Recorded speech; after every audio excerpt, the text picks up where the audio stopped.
चलिए पहला क्वेश्चन देखते हैं हम। कुछ समीकरण एक निश्चित व्यवस्था के आधार पर हल किए गए हैं, उसी आधार पर बिना हल किए हुए समीकरण का सही उत्तर बताइए। मतलब इसका हमको उत्तर बताना है। यहाँ ये एक निश्चित व्यवस्था के आधार पर जमे हुए हैं, यहाँ पे भी निश्चित व्यवस्था के आधार पर जमे हुए हैं। इन दोनों को देख के हमको इसका आंसर निकालना है। अब हम देखते हैं कि यहाँ पे देखिए ये प्लस प्लस कर रखा है और यहाँ पे भी प्लस प्लस कर रखा है। इन प्लस प्लस मतलब इनकी जोड़ करने पर एक निश्चित व्यवस्था के आधार पर ये आंसर ला रहे हैं। यहाँ पे भी ये जो जोड़ है, इन तीनों की जोड़ करने पर एक निश्चित व्यवस्था है, उसके आधार पर ये उत्तर आ रहा है। तो हम जोड़ के देखते हैं कि इन तीनों की जोड़ क्या आती है। तो यहाँ पे देखते हैं ये मैंने ये जोड़ दिए, तीनों को मैंने जोड़ा है, यहाँ पे 102 आ रहा है। ठीक है, इन तीनों की जोड़ 102 आ रही। और यहाँ देखते हैं हम इन तीनों की जोड़ क्या आ रही है, ये 130 आ रही। यहाँ पे 102 आ रहा है, यहाँ 130 आ रही। इन दोनों को देखने पर आपको क्या लग रहा है, देखिए ये यहाँ पे ये जो संख्या है तीनों, ये तीनों ही संख्या यहाँ पे नजर आ रही है। ये भी तीनों संख्या है, जो तीनों संख्या यहाँ नजर आ रही है। इस तरह की व्यवस्था भी मतलब आती है, घुमा फिरा के सवाल देते हैं। तो 201 यहाँ पे देखिए ये इसका उल्टा नजर आ रहा है। 102 मतलब एक यहाँ पे इधर आ गया है, बीच में 0 है और 2 इधर आ गया है। इकाई की जगह सैकड़ा आ गया है, सैकड़ा की जगह इकाई आ गया है, बीच में दहाई है, तो ये उल्टा हो गया है। ठीक है, यहाँ पे भी देखिए ये 0 पहले आ गया यहाँ, और ये 3 यहाँ पे बीच में है, और ये 1 यहाँ। इस तरह से ये यहाँ हो रहा है। मतलब जो इसकी जोड़ आ रही है ना, इसका पूरा उल्टा करके यहाँ लिख दिया है। इसकी जो जोड़ आ रही है ना, इसका पूरा उल्टा करके यहाँ लिख दिया है। तो इसी तरीके से हम इन तीनों को भी जोड़ देते हैं, तो क्या आंसर आता है। तो यहां हम देख लेते हैं 35 और 63। ठीक है, 5 और 1 6, 6 और 3 9, 5 और 3 8, 8 और 6 14। तो यहां देखिए ये आ रहा है। अब ये किस में दिख रहा है हमको, इसका उल्टा करना पड़ेगा हमको, इसका उल्टा करना पड़ेगा। मतलब 9 4 और 1। ठीक है, 9 4 और 1 कहां दिख रहा है, ये 9 4 और 1 इसमें दिख रहा है यहाँ पे। तो इसका मतलब ये आंसर ए बिल्कुल सही होगा। इस तरह की ये व्यवस्था यहाँ पे जमा रखी है।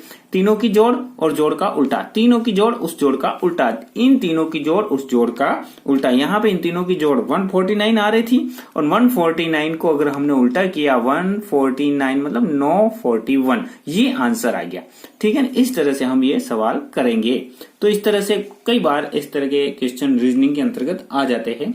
आपको इसका अभ्यास लगातार करना चाहिए और हर तरह से हमको जांच परख के फिर फाइनल आंसर निकालना चाहिए। चलिए अगला सवाल देखते हैं।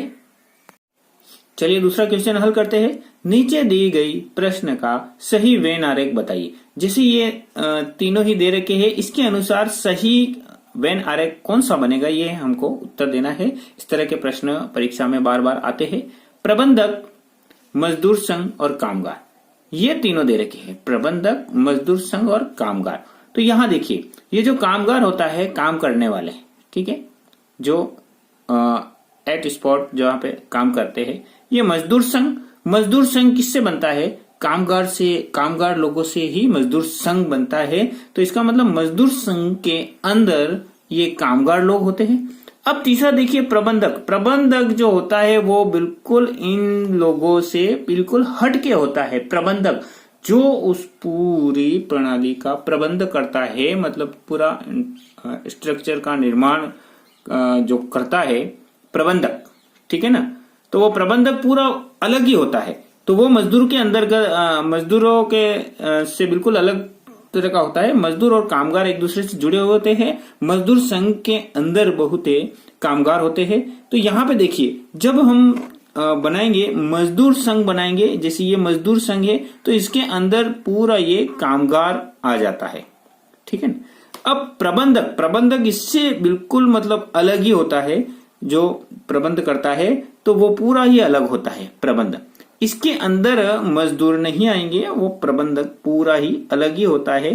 तो इस तरह से इसका जो आंसर होगा वो ये निकल के आ रहा है, ये ऑप्शन ए सही है, ठीक है ना। तो यहां ये आंसर सही बैठेगा। इस तरह से हमको ये बिल्कुल जांच परख करके ही हमको सही डिसीजन पे पहुंच के ही उत्तर निकालना चाहिए। हड़बड़ी में हमको इस तरह से फटाफट नहीं करना चाहिए, इस तरह से, ठीक है ना। तो चलिए अगला क्वेश्चन हम हल करते हैं। चलिए आज का तीसरा सवाल हल करते हैं। दिए गए विकल्पों में से संबंधित संख्या को चुनिए, 8, 9, 56 और क्वेश्चन मार्क, ठीक है। अब ये जो अनुपात समानुपात की तरह ये सवाल दिख रहा है, लेकिन ये इस तरह का है नहीं, क्योंकि यहाँ जब हम मध्य पद और बाह्य पद का गुणा करते हैं तो क्वेश्चन मार्क की जगह अगर उत्तर लाते हैं तो इस सवाल को हल करने पर 63 आता है, लेकिन 63 चार ऑप्शन में कहीं नजर नहीं आ रहा है। तो इसका मतलब अनुपात समानुपात से संबंधित ये सवाल नहीं है, ये रीजनिंग का सवाल है। और रीजनिंग के सवाल में यहाँ एक विशेष व्यवस्था के आधार पर ये जमे हुए हैं और उस तरीके से फिर हमको ये क्वेश्चन मार्क का आंसर लाना है, ठीक है। तो यहाँ देखिए 8 और 9 और 56 दे रखा है। तो यहाँ हम सबसे पहले क्या करेंगे कि यहाँ तो ये जो दोनों अनुपात है इनको नहीं करके पहले इन दोनों का देखते हैं। अब तो इन दोनों का देख के फिर ये दोनों हम निकालेंगे। तो यहां देखते हैं, देखिए 8 का 8 से गुणा करते हैं, 8 8 64, 9 9 81, ठीक है। अब इन दोनों में से या तो निश्चित संख्या का गुणा करते, या निश्चित संख्या को जोड़ते, या निश्चित संख्या घटाते हैं, या डिवाइड करते हैं, कुछ भी करते हैं तो ये संख्या आ जाती है दोनों। तो किस तरीके से करेंगे हम देखिए, 64 और 56 में क्या संबंध है, 64 से 56 8 कम है, ठीक है। तो 64 से 56 8 कम है। यहां इस संख्या में भी 8 घटा के देखते हैं, अगर वो आंसर हमें दिखता है तो इसका मतलब दैट सॉल्व हो जाएगा। तो 64 में 8 कम 56 और 81 में 8 कम, तो 81 में 8 कम मतलब 72। 72 किसमें है, यहाँ है, ये 72। तो इसका मतलब हम सही जा रहे हैं। यहाँ 8 माइनस किया और यहाँ 8 माइनस किया तो 72 आ चुका है। इसका मतलब इस तरीके से ये आंसर बिल्कुल सही हो रहा है और यहाँ 72 बिल्कुल सही आंसर है। हम हर तरीके से करके देख सकते हैं इसको, जहां पे भी हम उस व्यवस्था के हिसाब से चारों ऑप्शन में उत्तर सही आ रहा है, इसका मतलब वो सही है, ठीक है। इस तरह से हमें ये सवाल हल करना है। चलिए आगे बढ़ते हैं। चलिए चौथा सवाल, यदि 4 और 9 का गुणा 25, 7 और 4 का गुणा 53, तो 9 और 4 का गुणा कितना होगा। 4 और 9 का गुणा 25, जिसे 9 चौको तो 36 होता है, यहाँ 25 दे रखा है। 7 चौको 28 होता है, लेकिन 53 दे रखा है। इसी तरीके से 9 और 4 का गुणा कितना होगा। तो ये एक विशेष व्यवस्था के आधार पर ये जमे हुए हैं।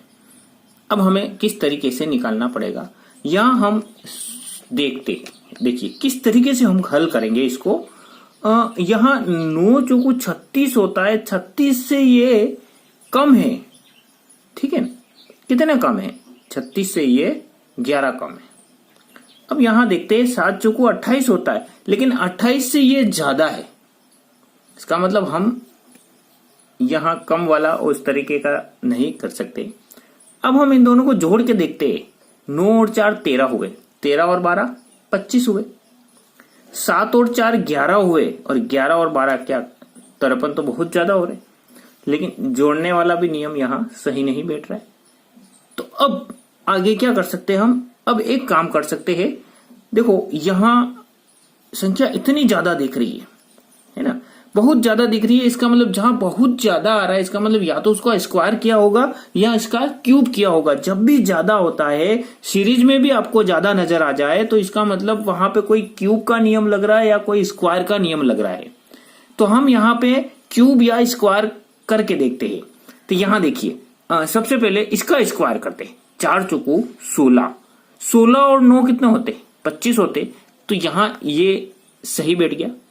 अब यहां करके देखते हैं 7 का स्क्वायर, 7 7 और 49 गुण 50 हो गया। गुण 50 और 4 कितने होते, 53 हुए। तो इसका मतलब ये सही बैठ रहा है। इसमें भी सही वही नियम लग रहा है और वही उसी नियम से इसमें भी लगा के 53 आ रहा है। तो इसका मतलब वही नियम इसमें भी लगाते हैं, चारों ऑप्शन में मिलना चाहिए। 9 का स्क्वायर करेंगे 81 आता है और 81 में अब हम 4 जोड़ेंगे तो कितना आएगा 85।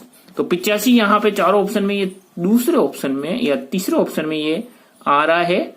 तो ये आंसर बिल्कुल यहां सही बैठ रहा है 85। तो इसका मतलब यहाँ इस व्यवस्था के हिसाब से जमे हुए हैं। इसका स्क्वायर करेंगे और ये जोड़ेंगे, ये आया। इसका स्क्वायर करेंगे, ये जोड़ेंगे, ये आया। और इसका स्क्वायर करेंगे, ये जोड़ेंगे तो ये आया। इस तरह से ये हम सवाल हल करेंगे। ठीक है, सवाल समझ में आ गया होगा बिल्कुल। इसका निरंतर अभ्यास कीजिए ताकि और भी अच्छी तरह से आपके अभ्यास हो जाए। चलिए बढ़ते हैं। चलिए आज का 5वां सवाल, यदि किसी घड़ी में 8:50 हो रहे हैं तो इस स्थिति में घंटे और मिनट की सुई के बीच का कोण का माप क्या होगा। दोस्तों बहुत ही इंपॉर्टेंट क्वेश्चन है ये, और ये इस तरह के सवाल किसी भी एग्जाम में जहां पे रीजनिंग का क्वेश्चन आते हैं, हर एग्जाम में पूछे जाते हैं, चाहे एसएससी हो, ग्रुप डी हो, रेलवे के सारे एग्जाम है, बैंकिंग एग्जाम है, हर तरह के एग्जाम में इस तरह के क्वेश्चन आते हैं। और हम एक बार अभ्यास करने के बाद इसे अच्छी तरह से सीख लेंगे। तो देखिए 8:50 पर घंटे और मिनट की सुई के बीच का कोण क्या होगा वो हमें निकालना है। ठीक है, तो चलिए सबसे पहले हम ये समझ लेते हैं कि ये जो 12 और 1 के बीच जो ये कोण बन रहा है ना, वो समझ लेते हैं। देखिए सबसे पहले 12 और 3, ये कोण की स्थिति जो है ना, वो बिल्कुल समकोण की स्थिति बनती है। समकोण का मतलब 90 डिग्री। ठीक है, अब इस 90 डिग्री के कोण के बीच में कितने गैप आ रहे हैं, 1, 2 और 3, 3 भाग आ रहे हैं, 1, 2 और 3। तो तीनों भागों में 30-30 डिग्री आपस में बटेंगे, मतलब 5 मिनट का जो गैप है उसमें 30 डिग्री का कोण बनेगा। ठीक है, फिर 30, इस तरह से 90 हो गया। तो 5 मिनट का गैप मतलब 30 डिग्री। ठीक है, तो इस तरीके से देखिए यहां मैंने कुछ लिखा है कि 60 मिनट में घंटे की सुई 30 डिग्री तय करती है। ठीक है ना, घंटे की सुई, क्योंकि घंटे की सुई यहां से यहां तक ही आएगी, मतलब मिनट की सुई पूरे 60 मिनट एक चक्कर पूरा लगा देगी, तो घंटे की सुई तो यहां से यहां तक ही आएगी ना, 12 से 1 पे आएगी, 1 से 2 में एक अगला घंटा। तो इस तरह से 60 मिनट में घंटे की सुई कितना तय करती है, 30 डिग्री। तो 1 मिनट में कितना चलेगी, मतलब 30/60 मतलब आधा डिग्री। ठीक है ना, 1 मिनट में आधा डिग्री ही चलेगी। और 60 मिनट में मिनट की सुई कितना चलेगी, 360 डिग्री, मतलब एक पूरा चक्कर काट लेगी 360 डिग्री। तो 1 मिनट में कितना चलेगी, 360/60 बराबर 6 डिग्री, मतलब 1 मिनट में 6 डिग्री चलेगी। ठीक है, तो अब हमको देखना है कि 8:50 मतलब ये 8:50 10, मतलब कांटा जो मिनट का कांटा है वो 10 पे होगा, और जो ये छोटा कांटा घंटे वाला है वो 8, मतलब मान लेते हैं अभी 8 पे है। तो सबसे पहले देखिए जब 8 बज रही थी तब छोटा कांटा 8 पे था, बड़ा कांटा 12 पे था। 12 वाला जो कांटा है, वो मिनट वाला जो कांटा है, वो पूरा घूम के 10 तक आ गया है, मतलब 50 मिनट हो चुके हैं। तो 50 मिनट हो चुके हैं, तो 50 मिनट में ये घंटे वाला कांटा है जो छोटी सुई है वो भी तो थोड़ा आगे बढ़ेगी। तो वो कितना डिग्री आगे बढ़ी, मतलब मिनट की सुई ने 50 मिनट की दूरी तय की है, तो 50 मिनट में ये घंटे की सुई कितना बढ़ेगी। जब 1 मिनट में आधा डिग्री चलती है तो 50 मिनट में कितना चलेगी, 25 डिग्री चली। तो घंटे की जो सुई है वो यहां थी, तो यहां से थोड़ा सा आगे बढ़ी, 25 डिग्री आगे बढ़ी। और मिनट की सुई कितना है, यहां पे है। तो ये जो कोण है वो हमें निकालना है कि ये कोण कितना है। अब देखिए ये 10 और 8 के बीच का कोण कितना होगा। 10 और 8 के बीच का कोण, मतलब यहां पे 5 मिनट का गैप है, तो 5 मिनट का है 30, 30 और 30 कितने होते हैं, 60, मतलब 10 और 8 के बीच का गैप है 60 डिग्री।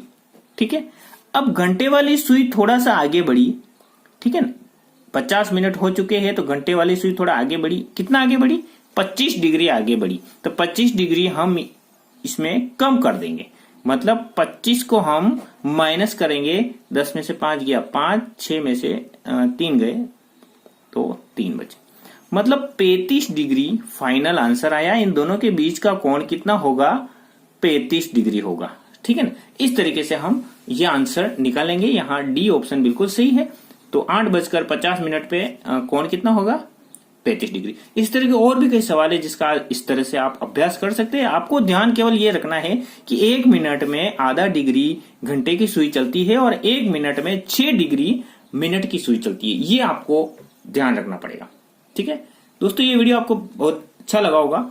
यदि वीडियो अच्छा लगा हो तो लाइक करना ना भूले। धन्यवाद। जय भारत, जय हिंद।